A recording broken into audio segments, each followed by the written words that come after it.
So tomorrow is December 7th, and that is Blerd Day. Blerd Day is something that I decided to try and start on my own. It's a day where blurs like myself celebrate their blackness and their nerdiness, whether it be listening to nerdcore hip-hop, watching anime, reading comics, cosplaying, drawing something new, writing a new story, whatever is your lane of fandom. It could be binge watching a movie series, whatever the case may be. On December 7th, tomorrow, do something nerdy. Do something blerdy, if that's a word. Is that a word? It's a word today. I have Blerd Day merch available at doyouspeakgeek.com. Probably won't get in time for Blerd Day tomorrow, but definitely get you some, you know? Celebrate the day. Let's make this thing global, at least national. Let's celebrate our blackness and our nerdiness. And to everyone who will be celebrating tomorrow, I wish you a happy, happy Blerd Day. Ladies and gentlemen, blerds and nerds, freaks and geeks, this is Do You Speak Geek?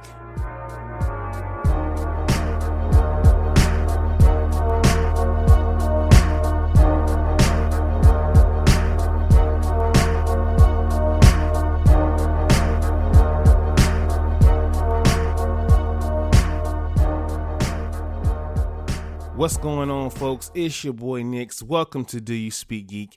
This is the podcast where we bring you all the latest and greatest inside of the geek realm when it comes to news and reviews. Been gone for a minute. Had to take myself a little mental break, but and of course the holidays as well too. But I'm back, bringing y'all the heat once again. This is episode 102. Shout out to everybody who has been rocking with us thus far, and if you are new, welcome to Do You Speak Geek. Shout out to all new subscribers and new followers. Shout out to all major podcast outlets, including Spreaker. That is the home team. So wherever you are listening to your podcast, be sure to hit up Do You Speak Geek and save it as a favorite. DoYouSpeakGeek.com, the central hub for everything DYSG. We got blogs, we got merch, we got videos, we got photos, we got a little bit of everything. And more is on the way, so be sure to keep your eyes peeled for DoYouSpeakGeek.com. Follow us on social media, Facebook at DYSGFB, Twitter at DYSG_tweets, and Instagram and TikTok at Do You Speak Geek. YouTube is the only place where you can find the Dono and Daddy Show. Please be sure to like, subscribe, Hulk, smash that bell for all notifications, and leave your comments. We want to know what you guys think. We just dropped the recent and final First Friday fights for 2021, so be sure to check that out. WWE versus AEW. Me and Donald put together a series of matches, and I don't think we disappointed. So check that out, like the video, and leave comments. Like I said, we've been gone for a hot little minute, but we are back. One pretty big story, and we'll jump into that, but let's do what we do about this time. It's been a while. Say it with me. Let's speak geek. Suit up. I wanna be the very best. Talk nerdy to me. Are you ready?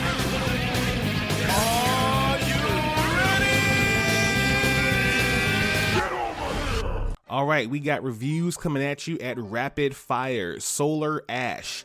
It may not get everything right, but its kinetic platforming and incredibly stylish presentation makes it a lot of fun to explore the open world. So check that video game out if you get a chance. West Side Story. Not everything works in Steven Spielberg's West Side Story. You know, man, how could it? I mean, the 61 classic is just, it's what it is, it's a classic. His visual translation of some of the original talent, it's kind of, it makes it a contemporary piece more than anything else. And at once rough or more dazzling, it has tremendous high points and seldom overlap with its predecessor, resulting in a remake that feels both hypercharged and wholly justified.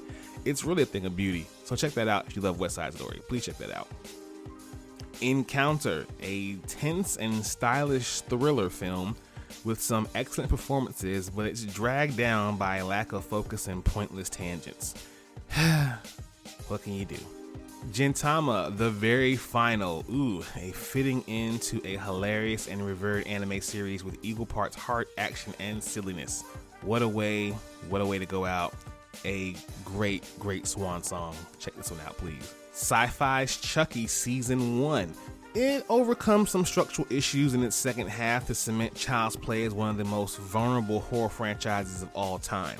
Me, I kind of passed on it, but for those who are big horror fans, please don't miss this one. And finally, Chorus. It gives you fun and flashy superpowers and makes its space dogfight stand out. Along with its strong main characters and beautiful scenery, Chorus is definitely one to play on PC. So those are the reviews, and we get into the big story. Anime NYC and the Omicron Variant. Now, a Minnesota resident who was recently in New York City has tested positive for the Omicron variant and experienced mild symptoms. Governor Kathy Hochul said Thursday, "We do not anticipate there will be more cases, but to the extent that they are mild, we'll address them. This is not cause for alarm. Again, it was foreseen ever since it first reported out of South Africa." Felucci said at the beginning of her news conference on the state of response of COVID and the new strand's threat. The person who was vaccinated said they traveled from Minnesota to New York City to attend the Anime NYC convention at the Javitas Center from November 19th, 21st. The person has been advised to isolate from others. Quote, "The person developed mild symptoms on November 22nd and sought COVID-19 testing on November 24th. The person's symptoms have resolved," said the Minnesota Department of Health. "It is likely that it is not an isolated case, meaning that there is ongoing community spread of the Omicron variant in NYC," said New York City health official David Chortsky wrote on Twitter. Listen, people, if you were at this event, please go get tested. I've made my own stance on it when it comes to the Omicron variant and those with the Anime NYC on the Instagram page, but I'll say it again here. Don't let any amount of PPE or vaccine say that, "Oh, I'm good." Go get tested. I need to know that y'all are okay. Now let's hop into my favorite portion of the show. Y'all know the vibes. Source Wall. Man, you come right out of a comic book. Behold the source wall. Can you read, my son? Well, that depends. There is nothing wrong with reading a story and looking at the pictures. Enough said. Staying the pull list this week. Inferno number 3, Nimrod Strikes. Krakoa's troubles don't attack one at a time. Jonathan Hickman reunites with his Power of X collaborator R.B. Silva for the penultimate chapter of his X Swan Song. Should be a good one. Dark Knights of Steel number 2, the epic high fantasy DC Universe adventure continues as a shocking assassination has the kingdoms on the brink of world war. From best-selling author Tom Taylor, that's my guy, and acclaimed artist Yasmin Pruti, comes a generational high fantasy tale of good and evil within the DCU. Should be a good one as well too. Check that one out on the ground floor. So get number 1 if you haven't read this one yet. Devil's Reign number 1, the story that's been building for years is finally here. Wilson Fisk went from kingpin to the mayor of the biggest city in America, and is going to bring his full criminal empire and political power to bear on the superheroes who call NYC home. The man who once destroyed Daredevil has set his sights on the Fantastic Four, Iron Man, Captain America, Spider-Man, Jessica Jones, Luke Cage, and more. And since it's Fisk, once he takes them all down, you know he's going to sign it. Crossbones, Taskmaster, Typhoid Mary, Shocker, Whiplash, Rhino, Kraven. Fisk has an army of supervillains at his command, and this is just his opening salvo. For years, Fisk has waited for his time to strike, and you won't believe the aces he's got up his sleeve. Y'all, this one is going to be amazeballs. I cannot wait. Batman 89 number 4. Someone's hot on Bruce Wayne's heels, out to prove his connection to Batman once and for all. Meanwhile, Harvey Dent plans his next steps for Gotham with just a simple flip of a coin. What does he have in store for Gotham, and can Batman twist probability in his favor? We shall see. Captain America Iron Man #1. A government agent turned highway provocateur stages a daring breakout on her way to prison, attracting the attention of both Iron Man and Captain America. When Steve and Tony realize they both have a connection to the slippery fugitive, they team up to track her down, only to discover she's not the only player on the board with big plans and sinister motives. Should be intriguing. Mighty Morphin #14. With the destruction of Zordon's tube, the Mighty Morphin team seeks new allies to help them in the Eltarian War. But with Lord Zed at their back and the Eltarian Supreme Leader gathering his forces to launch a massive attack on the Earth, can the Rangers survive being surrounded on all sides? Who knows? World of Krypton #1, a modern telling of one of the most storied periods in comics. Krypton is a utopia admired across the universe for its achievements in science and culture, but its shining towers and regal people conceal a planet rotting at its core. When a catastrophic event befalls Krypton's natural world, it points toward a mass extinction in the making. Jor-El, head of Krypton's revered science council, embarks on a mission to save a world that may already have passed the point of no return, shining new light on the famous characters of Krypton's past, including Jor-El, General Druzad, and even a young Kara Zor-El. World of Krypton combines action, cosmic wonder, and political intrigue in a story as much as about the world on one page or the other. Should be pretty dope. Cowboy Bebop #1, an original story set in the year 2171. The bounty hunter crew of the spaceship Bebop chase an ex-gang member who holds a vest that will give the wearer unlimited luck. Wow, give me that vest. I would love to have that. And finally, we have Lunar Room #1. Cynthia Sin Breaker used to be a lot of things. A werewolf, a mob enforcer with a powerful mage, a name feared on every street of Solar City. But now she's forcibly retired from all those things, trying to get over her past jobs and past loves. Zack Zero is a mage with their own agenda, and right now, item #1 is to hire some protection. Normally, Sin wouldn't look twice, but Zero may have the key to getting back the most important thing she ever lost: herself. Now that sounds pretty interesting. I will definitely be checking that out. Be sure to check out these comics and more at your local comic book store this Wednesday. Let's watch this. Watch this, y'all. Thunder! Thunder! Thunder! Lannister always pays his debts. Whoa, dude. I am the villain of the story. All right, you couch potatoes and you bingers out there. I haven't said that in a while. I missed you guys. So, Spider-Man Into the Spider-Verse sequel first look revealed. Oh my god, it was amazing. The first teaser of Spider-Man Across the Spider-Verse Part 1 has been revealed ahead of its theatrical debut on October 7th of 2022. This first look was shared on Twitter and shows Miles Morales and Gwen Stacy meeting after some time apart. We also get a glimpse of Miles fighting Spider-Man 2099 as they fall and travel through different universes. Across the Spider-Verse, we'll see Miles hopping between different universes, and this teaser is just a taste of what the team is looking to create. Furthermore, every dimension looks and feels radically different from all the others. They all look like they were drawn by a different artist. Spider-Man Across the Spider-Verse Part 1 features Shameik Moore as Miles Morales, Haley Steinfeld as Gwen Stacy, Spider-Gwen, Issa Rae as Spider-Woman, Oscar Isaac as Spider-Man 2099, and many others that have yet to be officially announced. This movie is going to be crazy. I cannot wait. Ooh.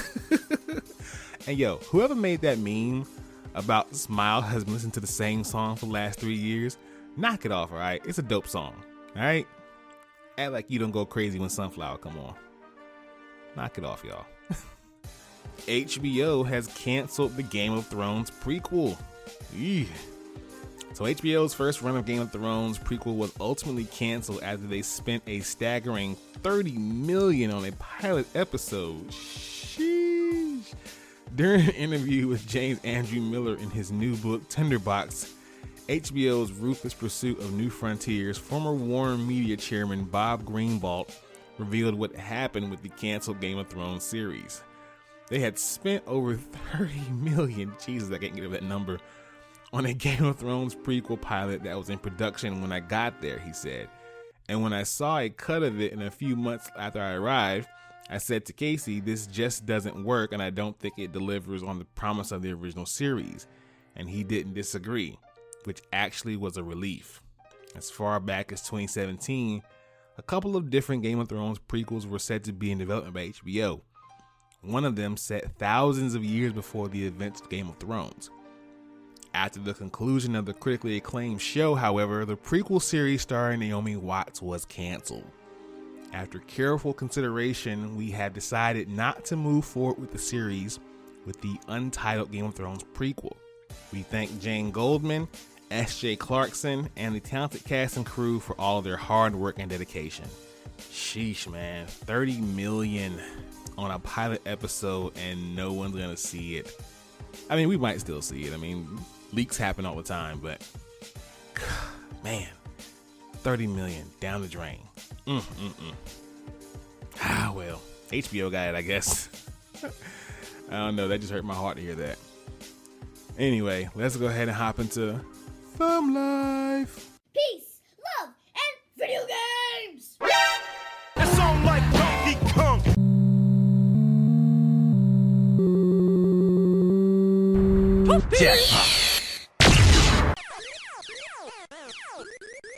That man is playing Galaga.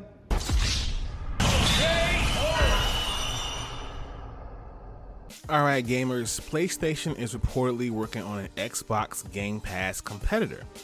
Sony is working on the competitor for the Xbox Game Pass service for PlayStation according to a new report. Bloomberg says sources familiar with Sony's plans shared details of a new service code named Spartacus, where PlayStation owners can pay a monthly fee for access to a library of modern and classic games. This is the same model used for Xbox popular Game Pass service. Documents on the project revealed 3 tiers for the upcoming service. The first includes the same benefits of PlayStation Plus, which require for online gaming and comes with some free games each month. A higher tier offers access to the gaming catalog like Game Pass, and a third tier which includes extended demos, game streaming, and access to a larger library that includes PS1, PS2, PS3, and PSP games. Given that backward compatibility has been a popular request from PlayStation owners, using a new service to introduce older games to the library could be an enticing move. Man, for those of you who have PS5s and this comes out, it's not a bad look. I mean, I'm already intrigued with PS2 and PSP. You're gonna throw in PS1 and PS3 as well? Man, if they come out with this, I can't wait to get my hands on the PS5.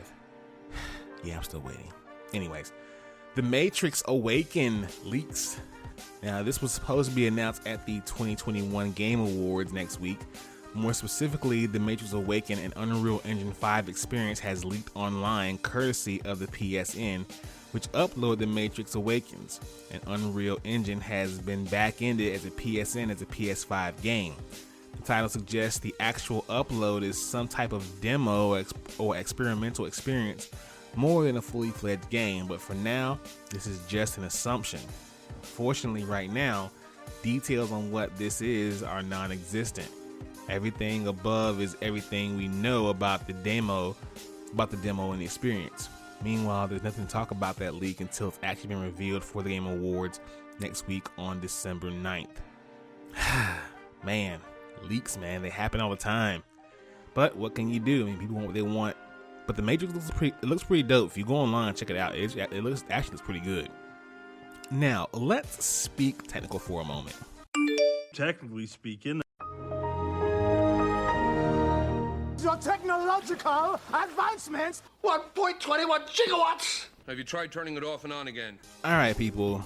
This week's Technically Speaking is being brought to you by the phrases, "Oh, hell yeah," and "Oh, hell nah." First, U.S. Congress bill could be used to ban console scalper bots. A group of Democrat lawmakers have introduced a bill aimed at stopping scalpers and the bots they use from hoarding hot-ticket items this holiday season and beyond, PC Mag reports. Dubbed the Stopping Grinch Bots Act, the bill was reintroduced on November 29th by Representative Paul Tonko, Senator Richard Blumenthal, Senate Majority Leader Charles Schumer, and Senator Ben Ray Lewin. Quote, "At a time when families should be able to spend time with their loved ones, digital Grinch bots are forcing Americans to scour online sites in hoping of finding an affordable gift or paying exorbitant prices for a single toy," Tonka said in a press release. "These bots don't just squeeze consumers, they pose a problem for small businesses, local retailers, and other entrepreneurs trying to ensure they have the best items in stock for their customers." The Stopping the Grinch Bots Act would, in writing, enforce these new rules. 1. Prohibiting manipulative technical practices that allow bad actors to use bots to circumvent control measures designed to protect real consumers.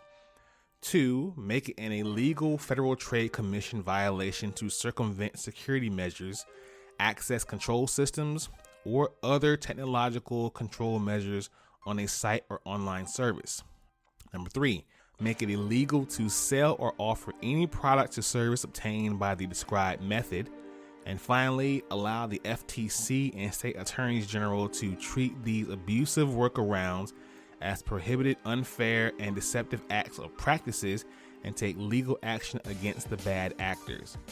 I am 129.3% with this. Let's go. Get these bots out of here. Death to all the scalpers so we can all get what we want for the holidays and even after. Let's do it. And now for the hell no. Living robots called Xenobots can now reproduce. Yeah. So scientists who create the first living robots have revealed that the organisms known as Xenobots can now reproduce according to their study. Created using stem cells from the African clawed frog, the Xenopus laevis, Xenobots are less than 1 millimeter wide and can move, work together as a group, and even self-heal. But now, the scientists who developed them have found they can reproduce in an entirely new way, completely different from the biological reproduction of any living plant or animal. I was astounded by it, Professor of Biology and Director of the Allen Discovery Center of Tufts University, Michael Levin said, as reported by CNN. This new form of reproduction sees the Xenobots effectively harvest loose stem cells, gathering them together into piles, which they can then mature into Xenobots. Listen, Michael Levin, right?